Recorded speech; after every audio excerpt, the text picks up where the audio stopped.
Ал Ақсукентеміз қазір Дианаға көйлек бірдеңе алып жатырмын. Сағат 2-де бет ашар, короче. Шулап жатыр, в общем, ауылша. Біздің банда, Диас бастаған банда. Яқта келеді. Ана фар, ана ой.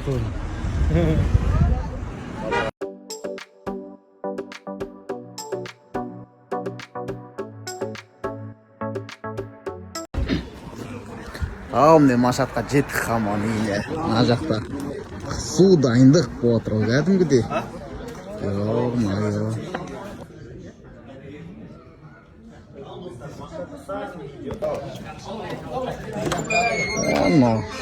Қандай жап-жасыл, осындай огород жақ. Майте өзіме, жылқы бар екен мына жақта.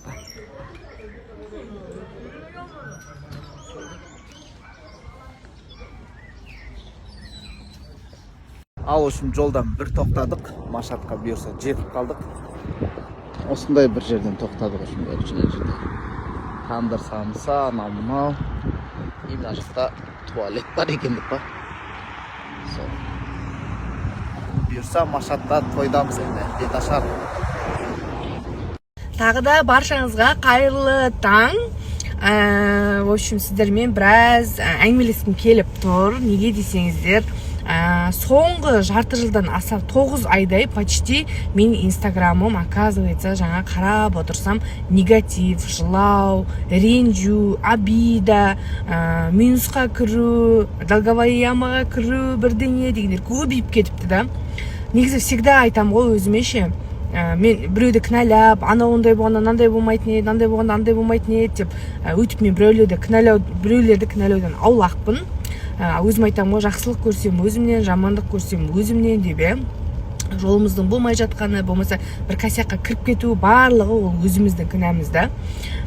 Дұрыс сауатты болмауымыз деген сияқты ғой.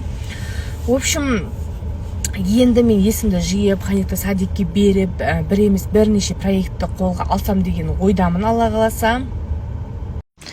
Ажарқаным, қандай энергичныйсыз деп айтып жатасыздар. Энергияны қайдан аласыз деп. Энергияны өзіңіздің өмір сүру процесіңізден аласыз. Ол қалай дегенде, бағанағыдай жүріп бастайсыз, спортпен айналысасыз.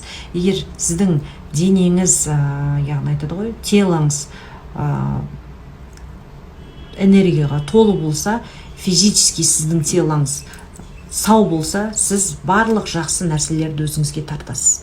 Дәл қазір мен спортпен айналысып жүрмін, білесіздер, жүріп жүрмін, кітап оқып жүрмін, яғни миллионерге деген қадамдарды жасап жатырмын. Өзгерістер шынымен де бар.